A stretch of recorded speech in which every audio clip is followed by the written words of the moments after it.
जय श्री राधा रानी सरकार की। जय श्री कृष्ण भगवान की। जय श्री लक्ष्मी नारायण जी भगवान की। जय गंगा मैया की। जय कार्तिक मास महत्यम की। कार्तिक मास महत्यम के 8वें अध्याय की कथा आज हम आपको सुनाने जा रहे हैं। इस कार्तिक मास में श्री हरि विष्णु भगवान जी की भक्ति करना, भगवान श्री राधा कृष्ण जी की भक्ति करना और तुलसी माता जी की पूजा आराधना करना विशेष फल देने वाले ये सब माने गए हैं।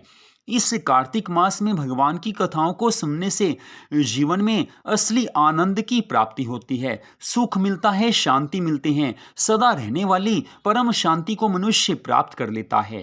कार्तिक मास में कथाएं ही विशेष रूप से जीवन में सुख लेकर आने वाली होती हैं। इस कारण कार्तिक मास में पूरी तरह से अपने मन को भगवान की भक्ति में लगा देना चाहिए। श्रीमद् भगवत गीता में भगवान श्री कृष्ण जी ने अर्जुन से कहा था कि हे अर्जुन, ये संसार दुखों का घर है, इसे दुखालय भगवान ने कहा है।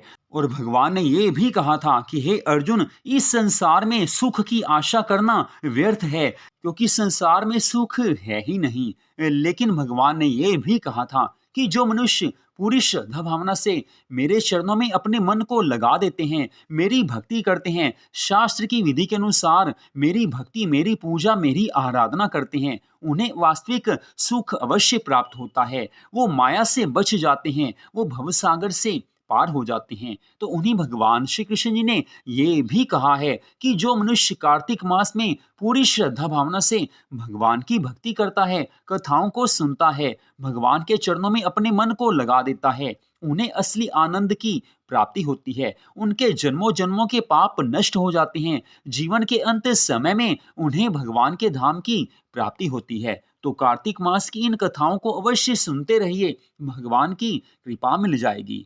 तो कार्तिक मास महत्यम के 8वें अध्याय की जो कथा श्री पद्म पुराण में दी गई है, वो हम आपको सुना रहे हैं। देवऋषि नारद जी राजा पृथु से आगे की कथा का वर्णन करते हुए कहने लगे हैं कि हे राजन, अब मैं कार्तिक मास के व्रत के अनुष्ठान में लगे हुए पुरुष के लिए उत्तम उद्यापन विधि का संक्षेप में वर्णन करता हूँ। तुम एकाग्रचित होकर सुनो। व्रती मनुष्य कार्तिक मास के शुक्ल पक्ष की चतुर्दशी तिथि को व्रत की पूर्ति तथा भगवान विष्णु की प्रसन्नता के लिए उद्यापन कार्य जरूर करे। तुलसी जी के ऊपर एक सुंदर मंडप बनाए जिसमें 4 दरवाजे बने हों। उस मंडप में सुंदर बंधनवार लगाकर उसे पुष्पमय चमर से सुशोभित करें। चारों दरवाजों पर अलग अलग मिट्टी के 4 द्वारपाल पुण्यशील, सुशील, जय और विजय की स्थापना करके उन सब का पूरी श्रद्धा भावना से पूजन करे। तुलसी के मूल भाग में वेदी पर सर्वतोभद्र मंडल बनाएं जो 4 रंगों से रंजित होकर सुंदर, शोभा संपन्न और अत्यंत मनोहर सुंदर प्रतीत होता हो। सर्वतोभद्र के ऊपर पंच रत्न युक्त कलश की स्थापना करें।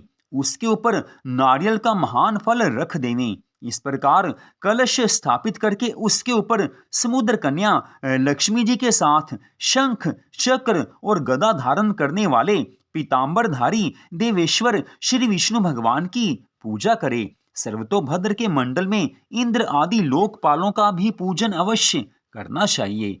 भगवान द्वादशी को शयन से उठे, त्रयोदशी को देवताओं ने उनका दर्शन किया और चतुर्दशी तिथि को सबने उनकी पूरी श्रद्धा भावना से पूजा की। इसलिए इस समय भी उसी तिथि को इनकी पूजा की जाती है। उस विशेष दिन में शांत और शुद्ध चित्त होकर भक्ति पूर्वक उपवास करना चाहिए तथा आचार्य की आज्ञा से देव देवेश्वर श्री विष्णु भगवान की स्वर्णमयी प्रतिमा का षोडशोपचार द्वारा नाना प्रकार के भक्ष्य भोज्य पदार्थ प्रस्तुत करते हुए पूजन करना चाहिए। रात्रि में गीत और वाद्य आदि मांगलिक उत्सवों के साथ भगवान के समीप जागरण करना चाहिए। जो भगवान विष्णु के समीप जागरण काल में भक्ति पूर्वक भगवान के भजन गाते हैं, भगवान के नामों का संकीर्तन करते हैं, वे 100 जन्मों की पाप राशि से मुक्त हो जाते हैं। भगवान विष्णु के निमित्त रात्रि जागरण काल में गीत वाद्य करने वालों तथा सहस्त्र गोदान करने वालों को भी समान फल की ही प्राप्ति बताई गई है। अर्थात जो मनुष्य भगवान विष्णु की प्रसन्नता की प्राप्ति के लिए कार्तिक मास में रात्रि जागरण करते हैं, उन्हें जिस फल की प्राप्ति होती है वो फल 1000 गौ दान करने से प्राप्त होता है। इस कारण कार्तिक मास में रात्रि जागरण अवश्य करना चाहिए। जो कार्तिक मास में तथा एकादशी के दिन रात्रि में वासुदेव भगवान जी के समक्ष जागरण करते हुए भगवान विष्णु के चरित्रों का पाठ करके वैष्णव पुरुषों का मनोरंजन करता है तथा मनमानी बातें नहीं करता, अर्थात जो हमारे शास्त्र में बताया गया है वो सब कथा सुनाता है या भगवान के भजन सुनाता है, भगवान के मंगलमय नामों का संकीर्तन करता है, उससे प्रतिदिन कोटि तीर्थों के सेवन के समान पुण्य फल प्राप्त होता है। रात्रि जागरण में जो मनुष्य भगवान के भजन सुनते हैं, भगवान की कथाओं को सुनते हैं, भगवान के नाम संकीर्तन में अपने मन को लगा देते हैं, ऐसे मनुष्यों का पुनर्जन्म नहीं होता है। वो जीवन के अंत समय में भगवान विष्णु के वैकुंठ धाम को प्राप्त कर लेते हैं। हे राजन, रात्रि जागरण के पश्चात पूर्णिमा तिथि को प्रातः काल अपनी शक्ति के अनुसार 30 या एक सपत्नीक ब्राह्मण को भोजन के लिए आमंत्रित करें। उस दिन किया हुआ दान, होम और जप अनंत गुना पुण्य फल देने वाला माना गया है। अतः व्रती पुरुष खीर आदि के द्वारा ब्राह्मणों को भली भांति भोजन करवावे। अतो देवा आदि 2 मंत्रों से देव देव भगवान विष्णु तथा अन्य देवताओं की प्रसन्नता के लिए अलग अलग तिल और खीर की आहुति छोड़ें। फिर यथाशक्ति उन्हें दक्षिणा देकर प्रणाम करें। इसके बाद भगवान विष्णु, देवगण तथा तुलसी महारानी का पुनः पूजन करें। कपिला गाय की विधि पूर्वक पूजा करें और व्रत का उपदेश करने वाले सपत्नीक आचार्य का भी वस्त्र तथा आभूषणों आदि के द्वारा पूजन करें। अंत में सब ब्राह्मणों से क्षमा प्रार्थना करें कि हे विप्रवरो, आप लोगों की कृपा से देवेश्वर भगवान विष्णु मुझ पर सदा प्रसन्न रहें। मैंने गत 7 जन्मों में अर्थात पिछले 7 जन्मों में जो पाप किए हों वे सब इस व्रत के प्रभाव से नष्ट हो जाएं। प्रतिदिन भगवान के पूजन से मेरे संपूर्ण मनोरथ सफल हों तथा इस शरीर का अंत होने पर मैं अत्यंत दुर्लभ वैकुंठ धाम को प्राप्त करूं। इस प्रकार क्षमा याचना करके ब्राह्मणों को प्रसन्न करने के पश्चात उन्हें विदा करें और गौ सहित भगवान विष्णु की स्वर्णमयी प्रतिमा आचार्य को दान कर देवें। तत्पश्चात भक्त पुरुष सुहृदयों और गुरुजनों के साथ स्वयं भी भोजन करें। कार्तिक हो या माघ मास, उसके लिए ऐसी ही विधि बताई गई है। जो मनुष्य इस प्रकार कार्तिक मास के उत्तम व्रत का पालन करता है वह मनुष्य निष्पाप और मुक्त होकर भगवान विष्णु की समीपता प्राप्त करता है। संपूर्ण व्रतों, तीर्थों और दान करने से जो पुण्य फल प्राप्त होता है वही पुण्य फल इस कार्तिक मास के व्रत का विधि पूर्वक पालन करने से करोड़ गुना होकर मिल जाता है। जो कार्तिक मास के व्रत का अनुष्ठान करते हुए भगवान विष्णु की भक्ति में तत्पर होते हैं वे धन्य हैं, वे सदा पूज्य हैं तथा उन्हीं के यहाँ सब प्रकार के शुभ फलों का उदय होता है। शरीर में स्थित हुए पाप उस मनुष्य के भय से कांप उठते हैं और आपस में कहने लगते हैं कि अरे, यह तो कार्तिक मास के व्रत में लग गया है, भगवान की भक्ति करने लगा है, कार्तिक मास की कथाएं सुनने लगा है, अब हम कहां जाएंगे।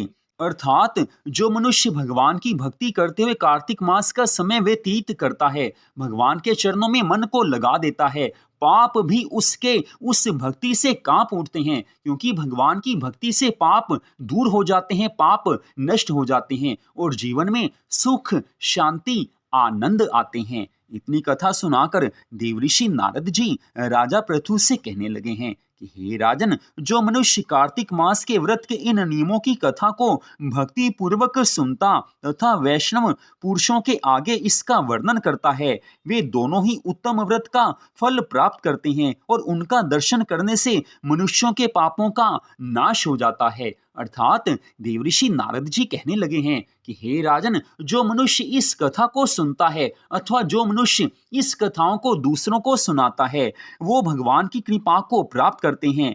ऐसे मनुष्यों के दर्शन करने से भी पापों का नाश हो जाता है।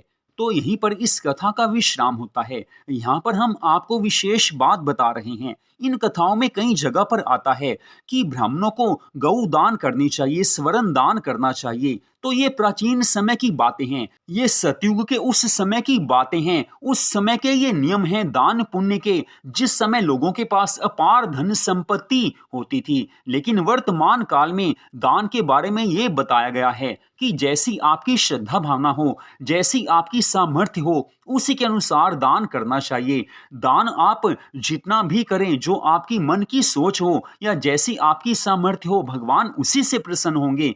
दान अगर 1 रुपए का भी हो और श्रद्धा भावना से हो तो भगवान की कृपा मिल जाती है। लेकिन श्रद्धा भावना होनी चाहिए। अगर मन में श्रद्धा भावना नहीं है और लाखों रुपए दान कर दिए जाएं तो भी उसका कोई फल प्राप्त नहीं होता है। भगवान श्री राम जी की कथा आपने सुनी होगी। शबरी ने अपने झूठे बेर भगवान श्री राम जी को खिलाए थे। भगवान ने उससे प्रसन्नता से स्वीकार किया। शबरी आज भी याद की जाती हैं। शबरी माता को आज भी याद किया जाता है। उन जैसी भक्ति कोई कर नहीं सका। लेकिन वहीं दूसरी ओर दुर्योधन ने अपने मन के वैर भाव को रखकर भगवान श्री कृष्ण जी के लिए 56 भोग तैयार करवाए थे।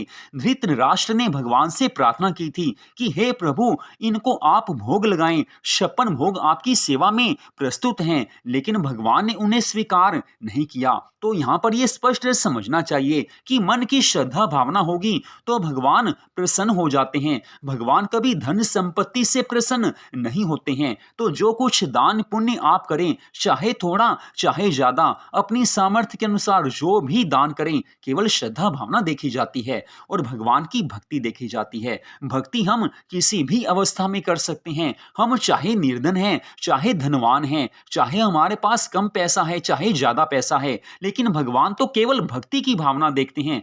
भगवान ये देखते हैं कि इसने श्रद्धा भावना से कार्तिक मास में मेरी भक्ति की है, मेरी कथाओं को सुना है, मेरे नामों का जाप किया है, तो भगवान प्रसन्न होकर ऐसे भक्तों की सभी मनोकामनाओं को पूर्ण कर देते हैं। सुदामा ब्राह्मण अति निर्धन था, फिर भी भगवान प्रसन्न हुए हैं। उसके लिए अपार धन संपत्ति के भंडार खोल दिए थे त्रिलोकीनाथ भगवान श्री कृष्ण जी ने। तो भगवान की प्राप्ति के लिए, भगवान की कृपा को प्राप्त करने के लिए केवल श्रद्धा भक्ति होनी चाहिए, मन में भगवान के लिए प्रेम होना चाहिए। तो इस कथा को आपने सुना, आप सबका हार्दिक धन्यवाद। ये चमत्कारी कथाएं हैं, जीवन में भगवान की कृपा का साक्षात अनुभव ये करवाती हैं। कथाएं पूरी सुनिए, पूरी श्रद्धा भावना से सुनिए, तभी इन कथाओं का पुण्य फल प्राप्त होता है। अगर कोई आधी अधूरी बीच में से काट काट कर कथा सुनता है, स्किप कर करके कथा सुनता है, तो ऐसी कथा का कोई पुण्य फल प्राप्त होने वाला नहीं है। हाँ, कथा सुनी है, थोड़ा फल तो अवश्य प्राप्त होगा, लेकिन पूरी कथा सुनेंगे, भगवान की पूरी श्रद्धा भावना से भक्ति करेंगे तो पूर्ण फल अवश्य प्राप्त होता है। जय श्री राधा रानी सरकार की, जय श्री कृष्ण भगवान की, जय तुलसी माता की, जय कार्तिक मास महत्यम की, जय सदगुरुदेव श्री बंसी वाले महाराज की। जय जय श्री राधे, जय जय श्री राधे, जय जय श्री राधे श्याम।